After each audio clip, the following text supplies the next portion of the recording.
Assalamualaikum warahmatullahi wabarakatuh. Selamat pagi. Apa khabar semua anak murid? Okey, hari ini bersama Cikgu Fatiha dalam KSSR PK Bahasa Melayu tahun 4. Hari ini kita akan belajar 2.0 kemahiran membaca, 2.4 membaca ayat secara mekanis, 2.4.1 membaca ayat tunggal yang mengandungi suku kata terbuka dan tertutup. Membaca. Buku. Baca. Mari membaca ayat tunggal.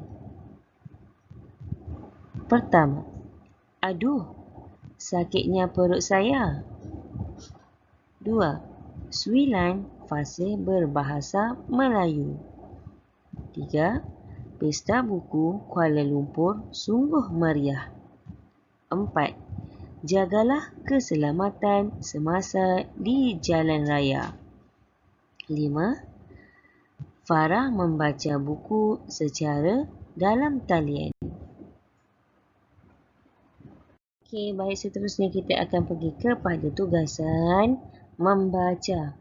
Baca dan salin perkataan yang bergaris. Telefon pintar ibu pria sangat canggih. Patuhi peraturan di dalam makmal komputer. Kamera litar tertutup dapat merakam gambar. Farhana menghantar email kepada sahabatnya. Cikgu Suresh mengemas kini laman web sekolah. Okey, hari ini kita nak belajar lagi tentang suku kata terbuka dan suku kata tertutup. Contoh, canggih. Okey, perkataan yang bergaris ni kita kena tulis. Canggih, komputer, kamera, email, web. Okey, perkataan yang bergaris ni kita perlu tulis. Okey, kita tulis dulu.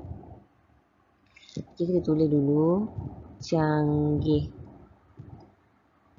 Okey, maaf cikgu ni tulis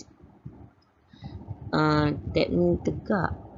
Jadi maafkan cikgu ya kalau tulisan tu tak cantik mana. Komputer. Kita ada kamera.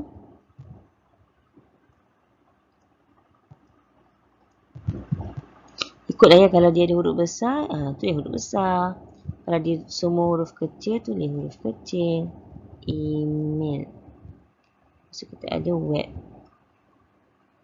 Okey. Kita dah salin dah. Kita ada 5 perkataan yang bergaris. Kita ada perkataan canggih, komputer, kamera, email dan web. Okey. Jadi, kita ada suku kata terbuka dan suku kata tertutup. Suku kata terbuka. Ingat lagi tak? Suku kata terbuka. Okey, kita ada suku kata tertutup. Okey. Suku kata terbuka, perkataan dia, contoh huruf yang terakhir mesti diakhiri dengan huruf vokal.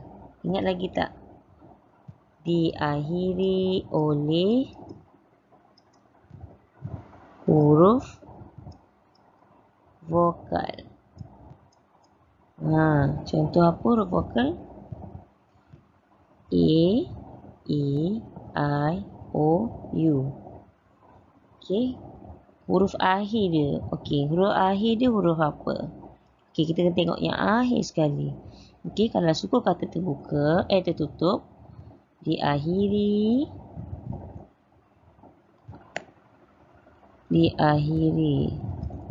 huruf apa? Konsonan.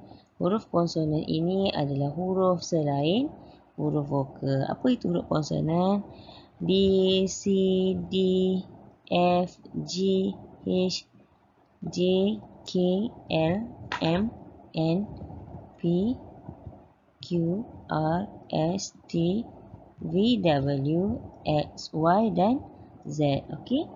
Jadi kita tengok canggih. Okey, canggih huruf mana? Di sini. H.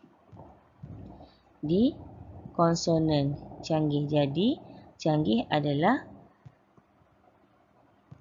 adalah suku kata tertutup. Okey, kita tengok sini. Komputer.